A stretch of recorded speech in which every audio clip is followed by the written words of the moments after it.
மாண்புமிகு எதிர்க்கட்சி தலைவர் திரு எடப்பாடி பழனிசாமி அவர்கள் நேற்று சென்னையிலே ஒரு கூட்டத்திலே பேசுகிற போது தமிழ்நாட்டினுடைய நிதி நிலைமை குறித்து முற்றிலும் தகவல்களை சொல்லியிருக்கிறார்.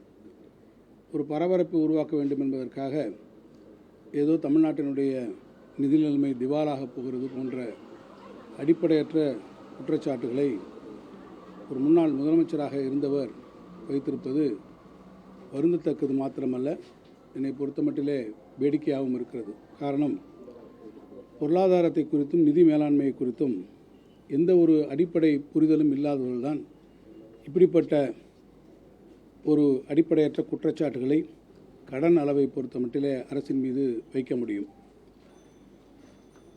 எந்த ஒரு புள்ளி விவரத்தையும் நீங்கள் எடுத்துக்கொண்டீர்கள் என்று சொன்னால் அது எந்த காலகட்டத்தில் அந்த புள்ளி விவரம் இருக்கிறது என்பதை நாம் அறிந்து பார்க்க வேண்டும். இன்றைக்கு எதிர்க்கட்சித் தலைவர் சொல்லுகிறார், அவர்கள் ஆட்சியில் இருந்த காலத்திலே நாங்கள் 10 ஆண்டுகளிலே குறைவாக கடன் வாங்கினோம், ஆனால் நீங்கள் இந்த 4 ஆண்டுகளிலே அதிகமாக கடன் வாங்கியிருக்கிறீர்கள் என்று ஒன்றை சொல்லுகிறார்கள். அப்படி சொல்லுவதே ஒரு அடிப்படை புரிதல் இல்லாமல் இருக்கிறது என்பதை நான் சொல்ல வேண்டும். இதை குறித்து நான் ஏற்கனவே சட்டமன்றம் நடக்கின்ற போது சட்டமன்றத்திலேயே எதிர்க்கட்சி தலைவர்களுக்கு அதே போல் அவைக்கும் நான் விரிவான விளக்கத்தை அளித்திருக்கிறேன். இருந்தாலும் கூட அவர் மக்கள் மன்றத்திலே மீண்டும் மீண்டும் ஒரு தவறான கருத்தை பதிய வைப்பதற்கு முற்படக்கூடிய அந்த சூழ்நிலையில் மீண்டும் இந்த செய்தியாளர் வாயிலாக, இந்த கூட்டத்தின் வாயிலாக நான் சில விளக்கங்களை சொல்ல வேண்டியது அவசியம் என்று கருதுகிறேன். நீங்கள் 2011 எடுத்துட்டோம்னா இன்றைக்கி 2025. 2011 இருக்கக்கூடிய வரவு செலவு திட்ட கணக்கை நீங்கள் எடுத்துட்டிங்கன்னா அதனுடைய மொத்த மதிப்பு அன்றைக்கி நம்மளுடைய பட்ஜெட் எக்கானமி எவ்வளோ இருந்ததுன்னு பார்த்தீங்கன்னா 1,02,000 கோடி தான். 1,02,000 கோடி தான் 2011. அப்போ நம்முடைய உள்நாட்டு மொத்த உற்பத்தியினுடைய மதிப்பு 7,51,000 கோடியாக இருந்தது. ஆனால் இப்போ நீங்கள் எடுத்துக்கிட்டிங்கன்னா நம்மளுடைய வரவு செலவு திட்டம், கடந்த ஆண்டு நம்ம கொடுத்த வரவு செலவுத்தினுடைய பட்ஜெட் சைஸ் எவ்வளோன்னு பார்த்தீங்கன்னா 4,12,000 கோடி நமக்கு பட்ஜெட் சைஸ். அதே காலகட்டத்தில் நம்மளுடைய மொத்த உள்நாட்டு மதிப்பு GSDP, cross state domestic product எந்த அளவுக்கு வளர்ந்துருக்குன்னு பார்த்தீங்கன்னா 31.55 லட்சம் கோடியாக வளர்ந்துருக்கு. இதில் இருக்கக்கூடிய இந்த வித்தியாசத்தை நீங்கள் இந்த புள்ளி விவரத்துலேருந்து பார்ப்பீங்க. 2011 நம்மளுடைய பட்ஜெட்டுடைய சைஸ் என்னவாக இருந்தது, இன்றைக்கி நம்மளுடைய பட்ஜெட் சைஸ் என்னவாக இருந்தது, அன்னைக்கு உள்நாட்டு உற்பத்தி மதிப்பு என்னவாக இருந்தது, இன்றைக்கி உள்நாட்டு உற்பத்தியுடைய மதிப்பு என்னவாக இருக்குதுன்னு நீங்கள் பார்த்தீங்கன்னா இந்த கடன் வாங்கக்கூடியதனுடைய நுட்பங்களை உங்களால் உணர்ந்து கொள்ள முடியும். இந்த உள்நாட்டு உற்பத்தி மதிப்பினுடைய அளவில் தான் ஒரு மாநிலமானது எவ்வளவு கடன் வாங்கக்கூடிய திறன் இருக்கிறது, அந்த கடனுக்கு வாங்கக்கூடிய வட்டியை எவ்வாறு அது செலுத்தக்கூடிய திறன் இருக்கிறது, அந்த கடனை எவ்வாறு அதை அடைக்க முடியும் என்பதை நாம் உணர முடியும். ஒட்டுமொத்தமாக இந்த பொருளாதாரம், மாநிலத்தின் பொருளாதாரம் வளர வளர நம்முடைய கடன் திருப்பி செலுத்தக்கூடிய அந்த திறன் உயரும் என்பது ஒரு சாதாரண அடிப்படை விதி. இது தாண்டி ஏற்கனவே நம்முடைய ஃபைனான்ஸ் கமிஷன்ஸ், நிதிக்குழு ஒவ்வொரு மாநிலத்துக்கும் எவ்வளோ கடன் வாங்குறாங்கன்றது அவங்க தான் நிர்ணயிக்கிறாங்க. அந்த நிதிக்குழுவினுடைய கடந்த நிதிக்குழு 15வது நிதிக்குழு என்ன சொல்லியிருக்கு, 2021-22ஆம் ஆண்டில் நம்முடைய மாநிலம் 28.7% கடன் வாங்கலாம்னு சொல்லியிருக்காங்க. ஆனால் நம்ம வாங்கினது எவ்வளவு, 27.01%. அதாவது மொத்த உள்நாட்டு உற்பத்தி மதிப்பிற்கு நம்ம வாங்கியிருக்கக்கூடிய கடனுடைய சதவீதம். 22-23 நிதிக்குழு நமக்கு பரிந்துரைத்தது 29.3%. ஆனால் நம்ம அதுக்கும் குறைவாக 26.87% வாங்கியிருக்கோம். 23-24 29.1% நிதிக்குழு பரிந்துரைத்தது, நம்ம மிக குறைவாக 26.72% கடன் அளவு வச்சுருந்தோம். 24-25 கடந்த ஆண்டு 28.9% அவங்க கடன் வாங்கலாம்னு நிர்ணயிச்சிருந்தாங்க. நம்ம 26.4% வாங்கியிருக்கோம். இந்த புள்ளி வர எதை காட்டுதுன்னு கேட்டிங்கனாக்கா, கழகம் ஆட்சி பொறுப்பேற்றிருக்கக்கூடிய இந்த காலகட்டத்தில் நிதிக்குழு என்ன பரிந்துரை செய்திருக்கிறதோ அதற்கு உட்பட்டு தான், அதற்கு குறைவாகத்தான் நம்முடைய கடனுடைய அளவை நாம் மெயின்டைன் பண்ணிட்டு வந்திருக்கிறோம். எனவே இந்த வரம்புக்குள் தான் நம்ம கடன் வாங்கியிருக்கோம் என்பதை நாம் திருப்பி நான் சொல்லுகிறேன். நாங்கள் எங்களுடைய ஆட்சியில் இவ்வளவு லட்சம் தான் கடன் இருந்தது என்று சொல்வது, கடனுடைய அளவை என்பது அப்சல்யூட் நம்பர்ஸில் நீங்கள் பார்க்கக்கூடாது.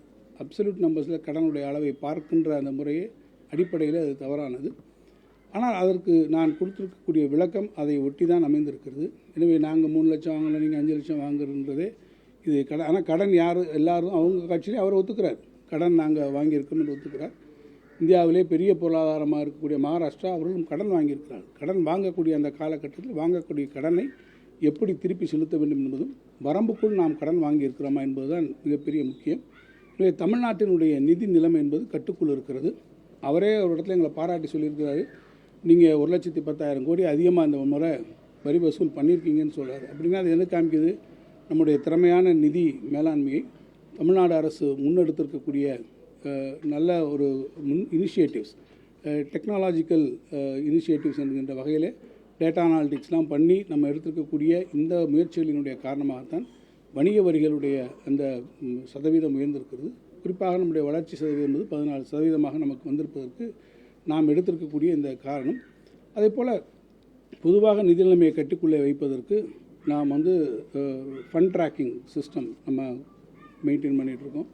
அதை தாண்டி பார்த்திங்கன்னா இந்த இன்டைம் ரிலீஸ் ஆஃப் ஃபண்ட், ஒரு ப்ராஜெக்ட்டுக்கு எந்த நேரத்தில் நிதியை எப்போது விடுவிக்க வேண்டும் என்கிற அளவிலே நாம் நிதி மேலாண்மையிலும் நுட்பமாக செயல்படக்கூடிய காரணத்தால் நம்முடைய நிதி ஆதாரங்களாக இருந்தாலும் சரி, நிதி மேலாண்மையாக இருந்தாலும் சரி, மிக சிறப்பாகவே அது இருக்கிறது என்பதை நான் சொல்வேன். இது அணியில் நீங்கள் பார்த்தீங்கன்னா பல திட்டங்களுக்கு நம்ம பணம் ஒதுக்கிறோம். இப்போ எவ்வளவு நீங்கள் செலவழிச்சிருக்கீங்கன்னு கேட்குறாரு. இப்போ நம்மளுடைய சிஎம்ஆர் மெட்ரோ ரயில் திட்டம், அந்த திட்டத்துக்கு நாங்கள் தான் அமித்ஷாவை கொண்டாந்து அடிக்கல் நாட்டணும்னு சொல்கிறாங்க. அடிக்கல் நாட்டினீங்க, பேர் வச்சிங்க, சோறு வச்சிங்களா? அதுக்காக 10 பைசா பணம் வந்து அது வரை வரல, அவங்க கொடுக்கல. ஆனால் மாண்புமிகு முதலமைச்சர் தொடர்ச்சியாக வலியுறுத்தினதுக்கு பிறகு தான் இன்றைக்கி அந்த திட்டத்துக்கு பணம் அவர் கொடுத்துருக்காங்க. நாங்கள் 2000 கிலோமீட்டருக்கு எடுத்தோம், பெரிய அளவில் திட்டம் கொண்டு வந்தேன்னு சொன்னீங்க, பணம் வரலையே. அமித்ஷா அவர்கள், உள்துறை அமைச்சர்கள் அடிக்கல் நாட்டினாங்க. ஆனால் நம்முடைய அரசு 26,000 கோடி ரூபாய் மாநிலத்தினுடைய சொந்த நிதியிலிருந்து நம்ம இப்போ நம்முடைய அரசாங்கம் இன்றைக்கு மாண்புமிகு முதலமைச்சருடைய அரசாங்கம் இன்றைக்கு அதுக்கு செலவழித்திருக்கிறது. அதைப்படி நீங்கள் டான்ஜெட்கோ எடுத்துக்கோங்க, மின்சார வாரியம், அதுக்கு இன்றைக்கி லாஸ் ஃபண்டிங் அது மட்டும் பார்த்திங்கன்னா ஏறத்தாழ 50,000 கோடி ரூபா நம்ம அது கொடுத்துருக்கோம். அதுக்கு யார் காரணம்? உங்களுடைய முற்றிலுமாக மின்சார வாரியத்தினுடைய நிதி நிலைமையை, நிதி நிர்வாகத்தை, ஒட்டுமொத்த நிர்வாகத்தை நீங்கள் சீர்குலைத்து விட்டது. சப்ளை காஸ்ட்டு கூடுச்சு, டாரிஃப் இன்க்ரீஸ் பண்ணல, பல பிரமான பிரச்சனைகள் வந்தது. உங்களுடைய நிர்வாக குளறுபடியினால் நீங்கள் வாங்கியிருக்க அந்த நிதி சுமையெல்லாம் நாங்கள் திருப்பி இப்போ அந்த லாஸ் ஃபினான்சிங் நாங்கள் கொடுக்கறதுனால தான் இப்போ 50,000 கோடி அதுக்கு வந்திருக்கு.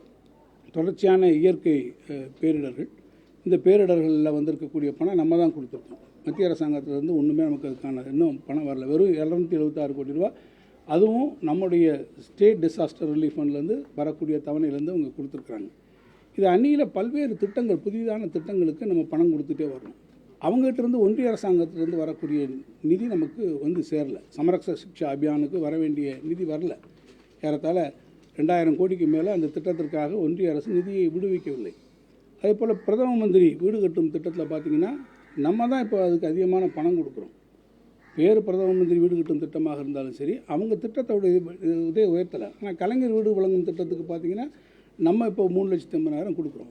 அவங்க அதே பழைய மாதிரி அதே தான் வச்சுருக்காங்க. நம்ம தான் கூடுதலாக அதற்கு பணம் ஒதுக்கி மாநில அரசாங்கத்துடைய சொந்த நிதியிலிருந்து அதிகமான செலவழிக்கிறோம். இது தவிர தமிழ் புதல்வன் திட்டமாக இருந்தாலும் சரி, காலை உணவு திட்டமாக இருந்தாலும் சரி, புதுமை பெண் திட்டமாக இருந்தாலும் சரி, நான் முதல்வன் போன்றக்கூடிய எல்லா திட்டங்களையும் மாநில அரசாங்கம் தன்னுடைய சொந்த நிதியிலிருந்து நாம் செலவழித்து கொண்டிருக்கிறோம். இந்த திட்டங்களுக்கு உரிய நிதியை அவர் சொல்கிறபடி நமக்கு வரக்கூடிய வருவாய்களிலிருந்து நாம் திறம்பட செய்யக்கூடிய காரணத்தினால்தான் பட்ஜெட்டில் எந்த திட்டத்துக்கு எந்த நிதி ஒதுக்குறோமோ அது எல்லா துறைகளுக்கும் அந்த நிதி ஒதுக்கப்பட்டு அது சிறப்பான முறையில் அது நடந்து கொண்டிருக்கிறது. எனவே நம்முடைய மாண்புமிகு எதிர்க்கட்சி தலைவர் அவர்கள் தொடர்ச்சியாக இத்தகைய குற்றச்சாட்டுகளை பொதுவெளியிலோ அவர் சட்டமன்றத்திலேயோ அது சொல்வதை அவர்கள் தவிர்க்க வேண்டும் என்று நான் இதன் வாயிலாக உங்கள் மூலமாகவும் நான் அவரை கேட்டுக்கொள்கிறேன். மத்திய அரசுடைய திட்டங்களுக்கும் நாம் நிதி ஒதுக்குறதுனால தான் கடன் சுமை அதிகரிக்கிறது. கண்டிப்பாக சார், உங்களுடைய எல்லா சுமையும் கூடுதலுங்க. மத்திய அரசாங்கத்துக்கு அவங்க கொடுக்க வேண்டிய பங்கீடு வரணும் இல்லையா? அந்த பங்கீடு அவங்க நமக்கு கொடுக்குறதே இல்லை.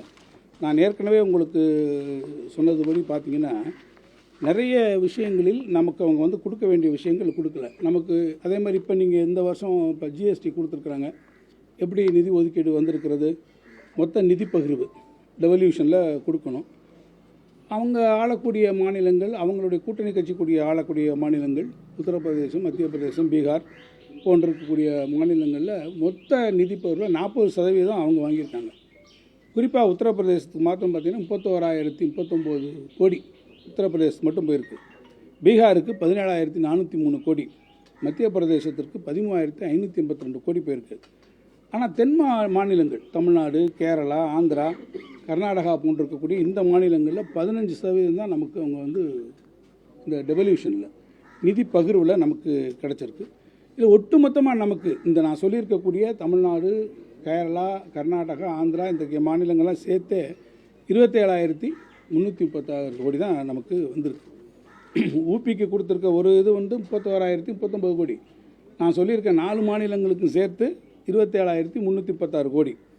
அதில் தமிழ்நாட்டுக்கு இந்த 27,316 கோடி நம்முடைய தென் மாவட்ட மாநிலங்களில் தமிழ்நாட்டுக்கு மட்டும் அவங்க கொடுத்துருக்கிறது வெறும் 7,057 கோடி தான் கொடுத்துருக்காங்க. அப்போ உத்தரப்பிரதேசத்தோட தமிழ்நாடு நீங்கள் மேட்ச் பண்ணி பார்த்தீங்கன்னா எத்தனை காலத்துக்கு தான் இந்த பீமாரு ஸ்டேட்ஸ் என்று சொல்லக்கூடிய இந்த மாநிலங்களுக்கு அவங்க கொடுத்துட்ருக்காங்கன்னு கொடுப்பாங்க. இது இந்த நிதியானது இப்போ கொடுத்துருக்காங்க, இப்போ டெவல்யூஷனில் கொடுத்துருக்காங்க இல்லையா, இப்போ வந்திருக்கக்கூடிய ஃபிகர்ஸ் நான் சொல்கிறேன். ஸோ இதுதான் நமக்கு வந்திருக்கு. இந்த வகையில் நம்ம இருக்கும்போது நம்ம பல்வேறு நலத்திட்டங்களை நம்ம கொடுத்துக்கிட்டே நம்ம வர்றோம். புயல் வெள்ள பாதிப்புகளுக்காக நம்ம 37,907 கோடி ரூபாய் நம்ம கேட்டிருந்தோம். நான் ஏற்கனவே சொன்ன மாதிரி வெறும் 776 கோடி தான் நமக்கு கொடுத்துருக்காங்க. சமரச சிக்ஷா அபியானுக்கு 2,152 கோடி ரூபாய் இன்னும் அந்த பணம் விடுவிக்கலை. நம்ம ஏழ்மை நிலையில் இருக்கவங்களுக்கு வீடு கட்டி தரக்கூடிய வகையில் 2010ஆம் ஆண்டு கழக அரசாலே வந்து நம்ம கலைஞர் வீடு வழங்கும் திட்டம் நம்ம கொண்டு வந்தோம். அன்றைக்கி அந்த திட்டத்துக்கு வெறும் 60,000 தான் நம்ம ஒதுக்கணும். இப்போ வந்து அதனுடைய தொகை வந்து 14 மடங்கு உயர்த்தப்பட்டு இப்போது வந்து 3,50,000 நம்ம கொடுக்குறோம். ஆனால் பிரைம் மினிஸ்டர் ஆவாஸ் யோஜனா, பிரதம மந்திரியோட வீட்டு வழங்கும் திட்டத்தில் பார்த்திங்கன்னா வீடு ஒன்றுக்கு நிர்ணயிக்கப்பட்டிருப்பது வந்து 1,20,000 தான் அவங்க வச்சுருக்காங்க. 8 வருஷமாக அது இன்னும் உயர்த்தி தரல. இந்த திட்டத்தில் பயனாளிகளுக்கு வந்து இப்போ கொடுக்கக்கூடிய தொகை எவ்வளோ தெரியுமா? 2,82,000 நம்ம வந்து இப்போ உங்களுக்கு கொடுத்துட்ருக்கோம். இதில் மாநில அரசினுடைய பங்கு மட்டும் 1,72,000. 2,82,000 நம்ம கொடுக்குறோம். மத்திய அரசாங்கத்தை வந்து 1,20,000 கொடுக்குறாங்க. நம்ம கொடுக்கறது 1,72,000 நம்ம அது கொடுக்குறோம். இது ஒட்டுமொத்த நிதியில் நம்ம 60% நிதி நம்மகிட்ட வந்து போகுது. கடுமையான நிதி நெருக்கடி நமக்கு இருந்தாலும் கூட தமிழ்நாட்டில் தான் இந்த திட்டத்தை வந்து இந்த மாதிரி நம்ம வந்து கூடுதலாக நிதி ஒதுக்கி நம்ம அதுக்காக நிறைவேற்றிட்டு வர்றோம். ஆனால் ஒன்றிய அரசு 8 ஆண்டுகளாக இதுக்கான அந்த பங்களிப்பை அது உயர்த்தவில்லை என்பதும் நான் இங்கே தெரிவிக்க விரும்புகிறேன். இதெல்லாம் இப்போ நீங்கள் பார்த்தீங்கன்னா இது ஒரு உதாரணத்துக்கு தான் நான் இதெல்லாம் உங்களுக்கு கூட்டிகிட்டு காட்ட விரும்புகிறேன். எனவே தொடர்ச்சியாக இத்தகைய நமக்காக இருக்கக்கூடிய ஒரு மாற்றாந்தாய் மனப்பான்மையோடு செயல்படக்கூடிய ஒன்றிய அரசினுடைய நடவடிக்கைகள் நம்முடைய நிதி ஆதாரங்களிலே பாதிப்பை ஏற்படுத்துகிறது, நெருக்கடியை உருவாக்குகிறது. ஆனால் அத்தகைய நெருக்கடிகளை நாம் திறம்பட மேற்கொண்டு மாண்புமிகு முதலமைச்சர் அவர்கள் அவருடைய அறிவுரை, அவர் கொடுக்கக்கூடிய கைட்லைன்ஸ், அவர் கொடுக்கக்கூடிய திட்டங்களை சிறப்பாக செயல்படுத்த வேண்டும் என்பதில் அவர் காட்டக்கூடிய முனைப்பு, எனவே அவருடைய அறிவுரைகளை ஏற்று இந்த நிதி நிலைமையை நாம் நிச்சயமாக திறமையாக நாம் கையாண்டு வருகிறோம் என்பதை நான் தெரிவிக்க விரும்புகிறேன். சார், வரும் 31ஆம் தேதி வந்து நாடாளுமன்ற பட்ஜெட் கூட்டத்தொடருக்கு வந்து குடியரசுத் தலைவர் வந்து அழைப்பு கொடுத்துருக்காங்க, சரிங்களா? அந்த கூட்டத்தொடரில் தமிழக அரசுக்கும் தமிழக மக்களுக்கும் எப்படி இருக்கணும் பட்ஜெட் அப்படின்னு சொல்லி ஒரு நிதியமைச்சராக உங்களுடைய கோரிக்கை? நீங்கள் அங்கே தமிழ்நாட்டுக்கு உரிய திட்டங்களுக்கு நிதிகளை ஒதுக்கிட வேண்டும். அதை விட்டுட்டு தவறான கருத்துக்களை பரப்புவதில் ஈடுபடக்கூடாது. நான் இன்னும் கூட சொல்லுவேன்னா, நம்ம ஊரே எடுத்துக்கோங்களேன், மதுரையிலேருந்து தூத்துக்குடிக்கு போகக்கூடிய புதிய அகல ரயில் பாதை திட்டம், அது எவ்வளோ ஒரு தவறான கருத்தை உருவாக்குவதற்காக பார்த்தார்கள். உண்மை நிலைகளை நாம் விளக்கியவுடன் இல்லை அது செய்தியாளர்களாலே தவறாக புரிந்து கொள்ளப்பட்டது என்ற ஒரு விளக்கத்தை கொடுத்து அது வேறு ஒரு தனுஷ்கோடியில் வரக்கூடிய ப்ராஜெக்டை பற்றி பேசினோம், இந்த ப்ராஜெக்ட் சொல்லவில்லை என்று சொன்னார்கள். அப்படி சூழ்நிலைகளாம் வந்து விடாமல் நாங்கள் மீண்டும் மீண்டும் கேட்பது, தமிழ்நாட்டுக்கு உரிய அந்த நிதி பகிர்வை எங்களிடத்திலே கொடுங்கள். ஒரு மாநிலம் வளர்ந்த மாநிலமாக இருக்கிற போது அந்த வளர்ந்த மாநிலங்களுக்கான தொகையை கொடுங்கள். அந்த மாநிலத்தில் இருக்கக்கூடிய மக்கள் தொகையினுடைய அடிப்படையில் அவர்களுக்கு நிதி பகிர்வினை அளியுங்கள். அவர்களுடைய வளர்ச்சியை கட்டுப்படுத்தக்கூடிய வகையிலே நீங்கள் நிதிக்குள்ளியை வகுத்து விடாதீர்கள் என்பதுதான் நம்முடைய தொடர்ச்சியான கோரிக்கையாக இருக்கிறது. காரணம், வளர்ந்த மாநிலங்கள் மேலும் பொருளாதாரத்தை வளர்கிற போது தான் இந்த பொருளாதாரத்திலிருந்து நீங்கள் மற்ற வீக்கர் ஸ்டேட்ஸ் என்று சொல்லக்கூடியவர்களுக்கு பொருளாதாரத்திலேயோ சமூக நிலையிலோ சற்று பின்தங்கி இருக்கக்கூடியவர்களுக்கு நீங்கள் கொடுக்க வேண்டும் என்று கருதி என்று சொன்னால், வளர்ந்த மாநிலங்களுடைய வளர்ச்சி நன்றாக இருந்தால்தான் ஒரு காலத்தில் அவர்களுக்கும் கொடுக்க முடியும். நம்மளுடைய வளர்ச்சியை நீங்கள் கட்டுப்படுத்தி விட்டீர்கள் என்று சொன்னால் அவர்களுக்கும் ஒரு காலத்தில் நாம் கொடுக்க முடியாத ஒரு சூழ்நிலை வந்துவிடும். எனவே அதை மத்திய அரசு ஒன்றிய அரசு மிக சரியாக உணர்ந்து கொண்டு மாநிலங்களுக்கு கோரக்கூடிய உரிய நிதி பகிர்வினை தர வேண்டும். ஒன்றிய அரசினுடைய திட்டங்களுக்கு அவர்கள் விடுவிக்க வேண்டிய நிதியை உடனடியாக அவர்கள் விடுவிக்க வேண்டும் என்பது நம்முடைய கோரிக்கையாக எப்போதும் இருக்கும். நாளைக்கு விஜய் பரந்தூர் விமான நிலைய அந்த போராட்டக்காரங்களை சந்திக்க சார், பரந்தூர் விமான நிலையத்தை பற்றி நானும் உங்களிடத்தில் தெரிவிக்க விரும்புகிறேன். பொதுவாக விமான நிலையங்கள் என்பது ஒன்றை உருவாக்குவது என்பது ஒரு நாட்டினுடைய பொருளாதார வளர்ச்சிக்கு மிகுந்த அவசியமான ஒன்று என்பதை யாரும் நாம் மறுத்துவிட முடியாது. ஏன் பரந்தூர் விமான நிலையம் அவசியமாக இருக்கிறது என்றால், நீங்கள் இந்தியாவில் இருக்கக்கூடிய பல்வேறு நகரங்கள், டெல்லியாக இருந்தாலும், கல்கத்தாவாக இருந்தாலும், மும்பையாக இருந்தாலும், ஹைதராபாத், பெங்களூர் எதை வேணால் எடுத்துக்கொள்ளும் போது பார்த்திங்கன்னா, நம்முடைய இப்போது இருக்கக்கூடிய சென்னை விமான நிலையம் உள்நாட்டு விமான நிலையமாக இருந்தாலும், பன்னாட்டு விமான நிலையமாக இருந்தாலும், அது மிக சிறிய விமான நிலையமாக அது இருக்கிறது. டெல்லியினுடைய ஒரு அளவு எடுத்துக்கிட்டோன்னு பார்த்திங்கன்னா, ஏறத்தாழ 51,000 ஏக்கர் டெல்லியினுடைய விமான நிலையம். மும்பையில் 1,850 ஏக்கர், ஹைதராபாத்தில் 5,500 ஏக்கர் கிரீன்ஃபீல்டு ஏர்போர்ட்டு, பெங்களூரில் 4,008 ஏக்கர். ஆனால் நம்முடைய சென்னையினுடைய விமான நிலையத்தினுடைய பரப்பளவு மொத்தமாகவே 1,300 ஏக்கர் தான் இருக்கிறது. இந்த அளவில் இது சின்னதாக இருந்தால் கூட பார்த்திங்கன்னா, ஒரு வருஷத்துக்கு 2 கோடி பேர் இந்த விமான நிலையத்தில் பயணிகளுடைய வருகை வந்து போகிறாங்க. ஒரு நாளைக்கு சராசரியாக நீங்கள் எடுத்துட்டிங்கன்னா 60,000 பேர் பயணிகள் நம்முடைய இப்போ இருக்க விமான நிலையத்தில் பார்க்குறாங்க.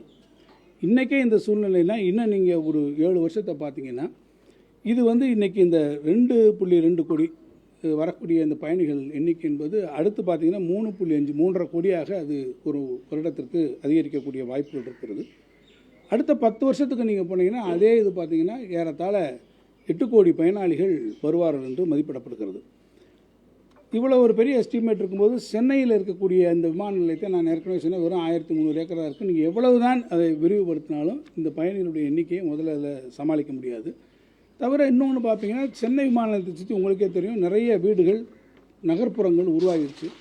எனவே அவற்றையெல்லாம் நாம் வேறு ஒன்றும் பண்ண முடியாது. அதுக்குள்ளே இருக்கக்கூடிய நிலப்பரப்புக்குள்ளே தான் போக முடியுமே ஒழிய, மீனம்பாக்கமோ, திருசூலமோ அல்லது சுற்றி இருக்கக்கூடிய பகுதிகளையோ நாம் எந்த வகையிலையும் அவருடைய குடியிருப்பு பகுதிகளை நாம் ஏதும் செய்ய முடியாத ஒரு நிலை இருக்கிறது. எனவே பொதுவாக இந்த போக்குவரத்து நெரிசலை குறைக்க வேண்டும் என்பதற்காகத்தான் நாம் இப்போ கிளாம்பாக்கத்தில் ஒரு புதிய பேருந்து நிலையம் நாம் அமைத்திருக்கிறோம்.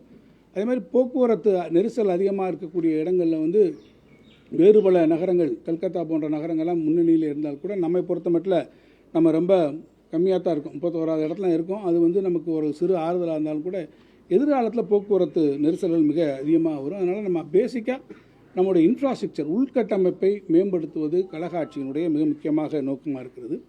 ஒரு நாட்டினுடைய மாநிலத்துடைய உள்கட்டமைப்பு பெருசாக வருகிற போது தான் அது பொருளாதாரமாக இருந்தாலும் சரி, சுற்றுலாவாக இருந்தாலும் சரி, தொழிலாக இருந்தாலும் அதை ஒரு அபிவிருத்தி கொண்டு வரும். எனவே உள்கட்டமைப்புக்கும் வளர்ச்சிக்குமான ஒரு பிணைப்பை நாங்கள் நன்றாக உணர்ந்திருக்கக்கூடிய காரணத்தினால்தான் மெட்ரோ ரயில் போன்றிருக்கக்கூடிய திட்டங்களாக இருந்தாலும் அவற்றையெல்லாம் செயல்படுத்துவதை நாம் இன்றைக்கு முனைப்பு காட்டுகிறோம். டைடல் பார்க்கு, கத்திப்பாரா ஜங்ஷனு, இந்த மாதிரியான உள்கட்டமைப்பு வசதிகளை நம்ம கொண்டு வருவது தான் மிக முக்கியம். தொலைநோக்கு சிந்தனையோடு டைடல் பார்க்கை கலைஞர் அவர்கள் 90களினுடைய துவக்கத்திலே அவர்கள் உருவாக்கினார்கள். அது ஏறத்தாழ பார்த்திங்கன்னா ஒரு தகவல் தொழில்நுட்ப புரட்சிக்கு இன்றைக்கு வழிவகுத்தது. அதுபோல தான் இந்த பரந்தூர் விமான நிலையம் என்பது இன்னும் ஒரு பெரிய தொழில் புரட்சிக்கு அது ஒரு பெரிய அடிகோலாக வரக்கூடிய காலங்களில் அமைஞ்சிருக்கும். இது பயணிகளுடைய இந்த போக்குவரத்தை மட்டும் நான் ஏற்கனவே சொன்னது மாதிரி அதனுடைய டென்சிட்டி, அந்த ட்ராவலர்ஸ் டென்சிட்டி மட்டும் இல்லாமல் பேசஞ்சர்ஸ் டென்சிட்டியை தாண்டி தொழில், வர்த்தகம் போன்ற இருக்கக்கூடிய கட்டமைப்புகள் வளர்ச்சியை அதை உறுதி செய்வதற்கு இந்த விமான நிலையம் வேண்டி இருக்கிறது என்பதை நான் சொல்வேன்.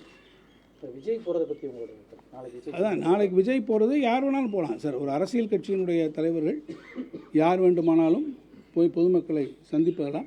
ஆனால் சந்திக்கின்ற போது அவர்களிடத்திலேயான குறைகளை கேட்டு அதை அரசினுடைய கவனத்திற்கு முறையாக கொண்டு வந்தால் நிச்சயமாக அந்த குறைகள் என்னவாக இருக்கும் என்பதை அரசும் நிச்சயமாக அவர்கள் ஆராயும். அவர் அங்கே செல்வதற்கு அனுமதியும் வழங்கப்பட்டிருக்கிறது. எந்த அரசியல் கட்சியினுடைய தலைவராக இருந்தாலும் அது பொருந்தும் என்பதை நான் இங்கே தெரிவிக்க விரும்புகிறேன். எனவே இந்த பரந்தூர் விமான நிலையம் என்பது நம்ம நிச்சயமாக எல்லா விதத்திலும் ஒரு தேவையான விமான நிலையமாக அது இருக்கிறது என்பதை நான் சொல்வேன். இந்த விமான நிலையத்திற்கு தேவையான நிலங்களை கையகப்படுத்தக்கூடிய நடவடிக்கைகளை, அது பட்டா நிலங்களாக இருந்தாலும் அதே போல் நம்முடைய அரசினுடைய புறம்போக்கு நிலங்களை கையகப்படுத்தக்கூடிய நடவடிக்கைகளை அரசு மேற்கொண்டிருக்கிறது. அங்கே இருக்கக்கூடிய மக்கள், அந்த மக்களுக்கு பாதிக்காத வகையிலே மறு அமர்வை செய்வதற்கான நடவடிக்கைகள் அதையும் அரசாங்கம் இன்றைக்கு மேற்கொண்டிருக்கிறது. நான் ஏற்கனவே சொன்னது, வளர்ச்சி ஒரு புறம் இருந்தாலும் கூட மக்களின் வாழ்வாதாரம் பாதிக்கப்படக்கூடாது என்பதிலே மாண்புமிகு முதலமைச்சர் அவர்கள் கவனமாக இருக்கிறார்கள். எனவே இந்த கிராமங்களில் பாதிப்படையக்கூடிய மக்களுக்கு சந்தை மதிப்பை விட அதிகமான ஒரு தொகை இழப்பீட்டுத் தொகை வழங்கினாலும் கூட அவருடைய மறு குடியமர்விலே அவர்களுக்கு வேண்டிய வாழ்வாதார வசதிகளை உருவாக்குவதிலே அரசாங்கம் அதில் மிகுந்த முனைப்பாக இருக்கிறது. அதேபோல் அங்கே இருக்கக்கூடிய நீர்நிலைகள், அந்த நீர்நிலைகளையும் எந்த அளவிலே நாம் சீர் செய்ய முடியும், காப்பாற்ற முடியும் என்பதற்காக ஒரு உயர்மட்ட குழு அமைந்து அந்த நீர் மேலாண்மை செய்வதற்கு அந்த குழு தன்னுடைய பரிந்துரைகளை அளித்திருக்கிறது. அதை செயல்படுத்துவதற்காக ஒரு நிறுவனம் இப்போது அவங்க என்கேஜ் பண்ணியிருக்காங்க. அதோடு நம்முடைய நீர்வளத்துறையும் இணைந்து அந்த நடவடிக்கைகளை இப்போது மேற்கொண்டிருக்கிறோம். எனவே அந்த திட்டம் வருவது என்பது நம்முடைய ஒட்டுமொத்த பொருளாதாரத்துக்கும் மிக முக்கியமான ஒரு திட்டமாக இருக்கிறது என்பதையும் நான் இந்த செய்தியாளருடைய சந்திப்பின் வாயிலாக நான் தெரிவிக்க விரும்புகிறேன். இந்த ஏர்போர்ட்டுக்கெலாம் நம்ம லேண்ட் கொடுக்குற போது அவங்க சென்ட்ரல் கவர்மெண்ட் வாங்கிட்டு அதை ப்ரைவேடைஸ் பண்ணுறாங்க. இதில் அந்த மாதிரியான வாய்ப்புகள் இருக்கா?